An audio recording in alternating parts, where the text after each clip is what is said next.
Okay, let me just first say the things I need to say. Let's go to the share screen. We start week 5. So we are going to part 2 of your project. You're going to focus on a cultural study of your target people, and you start by writing chapter 4, which I says we will look at the sample thesis, but basically you're covering, an introduction and then different sections between 7 to 8 pages. And later on, you will write in more detail 1 chapter for each of these parts. So this is like chapter 4 is like the introductory chapter for part 2 of your ethnographic project. The whole thing should be about 7 to 8 pages. And also by Sunday, you're supposed to submit your reading summary number 1 from different chapters from perspective on the world Christian movement. Let's look at the sample thesis from Aaron Luce also. So let me stop share, go to another one. Moment. Okay, so I'm getting there. No. Okay. 1 moment here. Okay.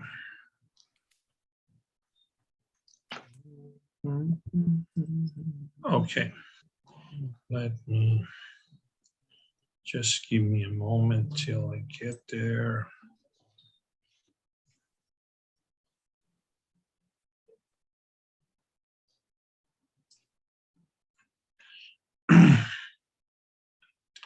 Okay, 1 moment.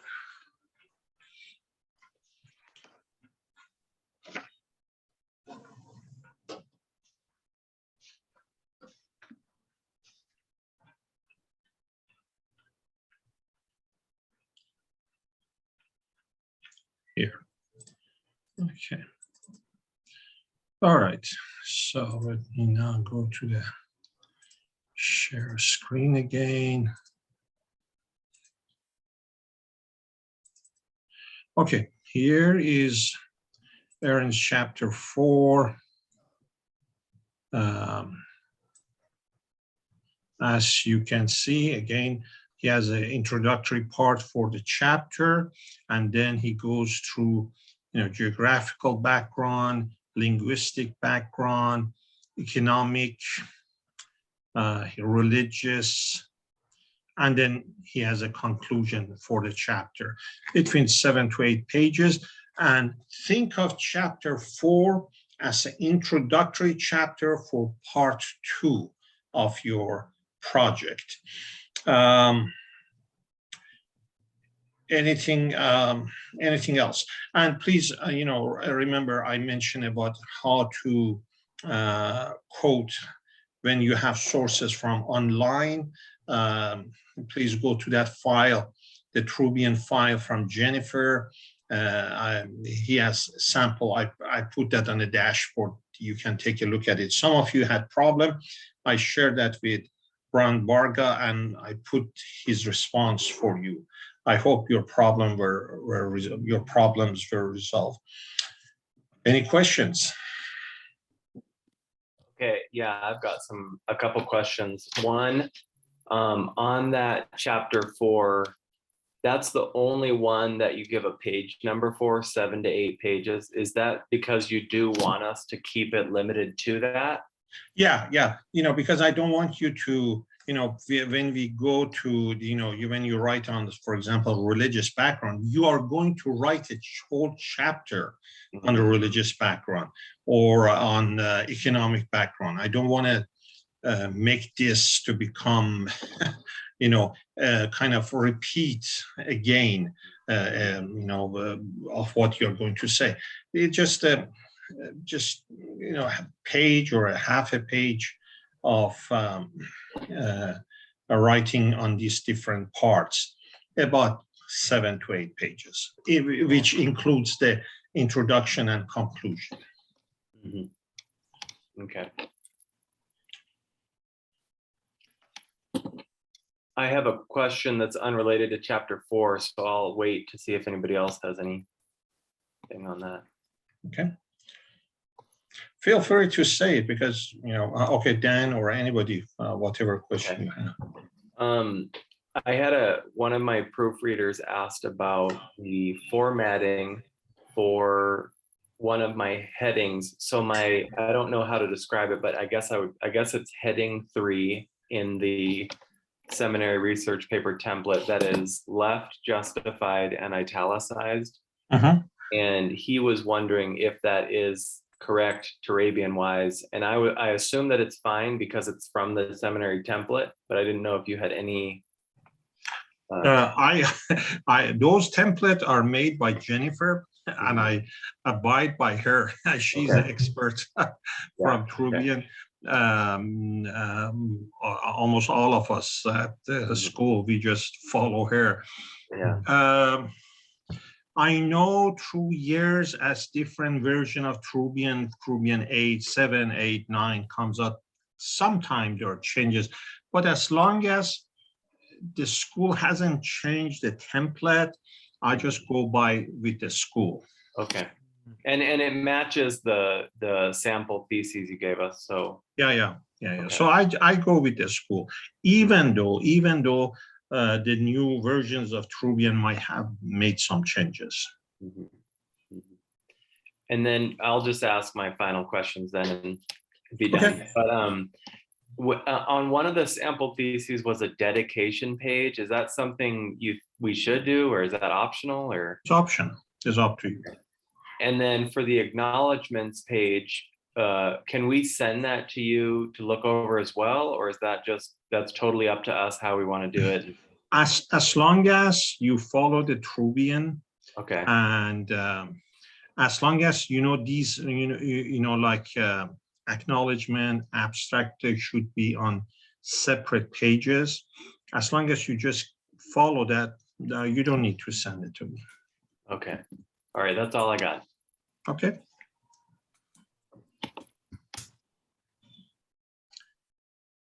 All right. Good. As we go to chapter 4 now here, I call it the real fun stuff, because now you are actually, you're over the, the technical thing, methodology, all that stuff. Now you're getting into the hearts and minds of your target people, the people that you want to minister to. So, I look at it this way. Think of it as you are working on these chapters. Think of it that you want to do your best, so both spiritually and academically, so that for years to come, people can use your material, like some of the target people that you're working with. There aren't a whole lot on these people. So you are a pioneer. So just make an excellent product so that others can use it both academically and spiritually, practically in ministry. Anything else? Well, it seems that you guys are doing fine. Okay, so as we get, pretty soon we will finish this module 5. Now again, remember there are no break between module 5 for this course. Between 5 and 6, we keep moving because we want to save time at the end. And then as I see how you guys are progressing, I will contact Dr. Fazio, Dr. Muti, and I believe now Dr. Yi is also part of the that oral defense committee. And I will contact them ahead of time because these guys have very busy schedule to make appointment in for August for your oral defense. I will be in your meeting, but I'm more like a coordinator. Just those guys will go after you with questions. Anything else?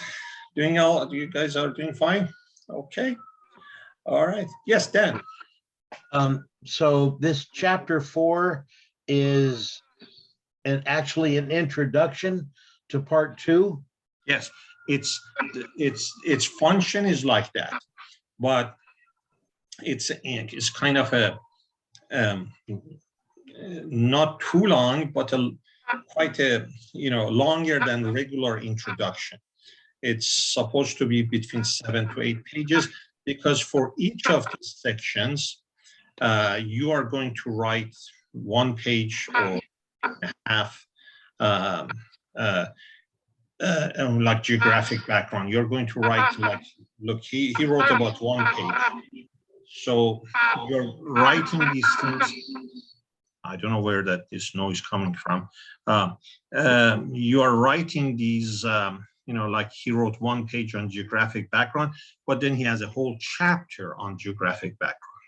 I understand. What do we call it? Do I put it? Okay, exactly like we have it in the syllabus, or like call it cultural background of the, like for in your case would be Syrian refugees in East County. Okay, so what I had in my original, I actually have a 1-page introduction before I get to chapter 4. So I don't need an introduction for an introduction. No. You need, what you should do is at the end of chapter 3, when you discuss the methodology, then you see, okay, I'm sorry. Yeah, there is, sorry about that. I'm glad you asked that. There is, at the end of chapter 3, when you discuss the methodology, you need to have a kind of a bridge in all these things to bridge over that, now we discussed the methodology and scholarship. Now we are going to work on the cultural background. And then you start part 2, cultural study of your target people. Yes, I apologize. You have 1 page that, like, for example, that chapter that we talked about geography, he has 1 sentence. So you have a 1-page intro for part 2, like that. Then you go to chapter 4, those 1-line intro becomes 1-page intro or 1 page and a half. I'm sorry, I forgot to mention that. And then that's the structure of your chapter 4. You call it cultural background of your target people. But yes, you do need to have a 1-page introduction to part 2, the cultural study of your target people. Okay. I can email you later if you want, but that's exactly what I have. And it was pointed out as an error by a couple of the other professors. So I was really confused. What they pointed, what error? I mean, referring to what?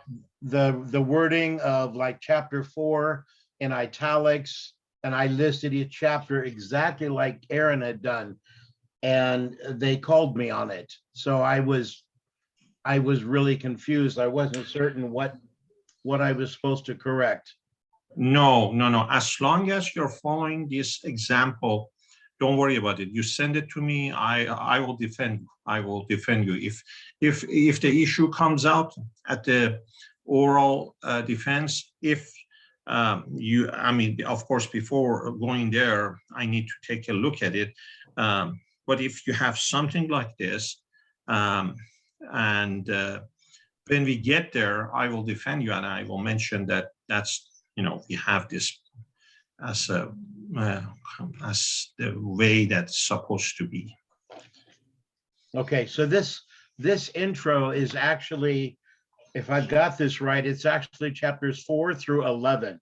This is a huge section. This is the main body of the project. We're just giving an overview in this chapter 4, but these chapters are actually lots and lots and lots of pages, each one of them.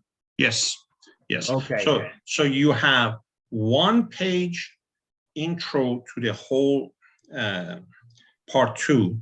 Then Right. in chapter 4, that 1 page, which you probably have written maybe 1 line or maximum 2 line, Yes. each become a chapter. But again, still, that's just the introductory. I got it. And you go for each of those sections, you will have a chapter. And yes, that's the main part. As I mentioned, that's where you get to the hearts and minds of your people. Yeah, and I don't know if you remember my interview, but my point of question at this point was, it seems redundant. It seems like I keep repeating myself. I say what I'm going to say, and then again I say a little more about what I'm going to say, and then I finally say it. Okay, now good point. Even if you notice, for example, let's look at here. He talks about the linguistic background.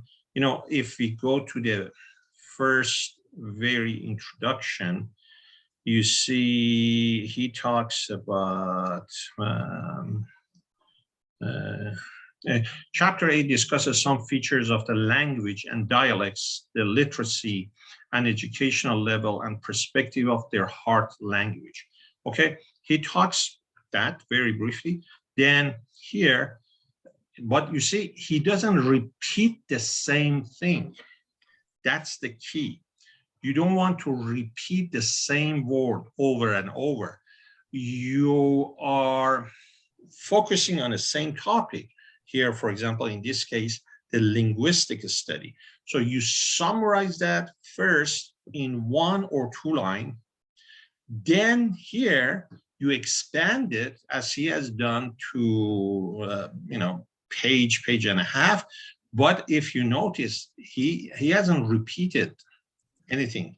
He talks about those topics, but with different wording, little bit more in depth. And then even if then you go to his chapter, his chapter is not the it doesn't start like what he has summarized here. So you got to change the style and wording. I thank you. That makes perfect sense. I understand that. What I meant was the 1 page where I say, like, chapter 4 is this and this. Okay. And that's what I didn't really see the need, because I'm going to say that again when they turn the page. But you see, this is like, maybe this will help to explain. If you look at the thesis, all theses, master level, doctoral level, they have what we call abstract. So you have an abstract, which is maximum 1 page, okay, which gives the essential element of the whole thesis, which might be 150, sometimes 200 pages. So think of that 1 page like an abstract, abstract of the part 2. Then chapter 4 is like, in a way, like chapter 1, the introduction to thesis that you have now little expanding it. The idea is, and in each instance, you want your reader to be exposed to new ideas. You're still on the same topic, but you want to expose them little by little to new ideas. Got it. Thank you. Sure. Good question. Very good question. Anything else? Yes, Tim. Yeah, my question was actually more about the reading summary, reading summary 1. I actually turned that in last night, and then after I turned it in, I saw that it was apparently supposed to be 10 pages, and mine's actually a little bit under. Oh, okay. Yeah, so I don't know. How if many I- pages? How many pages was yours? It was about 8. Oh, don't So- worry. That's Oh. fine. It's okay. Okay, with that, Yeah. and that's without the bibliography. So. Okay, no, that's fine. No, don't worry. Oh, okay. I was just curious. Thank you. Sure. Tom, you said you had a question. No, I asked all my questions, but Oh. I guess I have another little question, and I don't know if you can answer it or maybe if the other guys can answer it if they figure this out. But like the figures and tables, charts at the beginning, like the front matter, can you set up a way for those to automatically generate in that list from the research paper, or are you hand typing like the list? Yeah, to the best of my knowledge, you got to put it yourself. I'm not aware of anything, I wish it would make the job of the researcher much easier, but I'm not aware that there is, I don't know, maybe some highly advanced computer programmer can do that for themselves. I'm not aware of that it can do that automatically. Okay, thanks. Sure. Anything else? Yeah. So, Dan pointed out something very important. You don't want to have, that one-page introduction, then that one chapter 4 introduction, to be repetitious. You don't want it to be there. Think of it that, okay, on linguistic, I just write 1 line or 2 lines about it. But when I go to chapter 4, I'm going to expand and expose my reader to some new thoughts. I'm not going to repeat what I just said in that 1 page. And when I go to the chapter itself on linguistic, again, your headings probably are going, probably not, should be the same, but you're going to expand and expose again exposed to new ideas, or your readers need to be exposed to new ideas. All right. Okay, guys. Well, if no other questions, that's it. Hope you will have a good week. And I believe next Sunday is a Father's Day. So happy Father's Day to all those who are fathers. Okay. Take care. All right. God bless you. Bye-bye. See ya.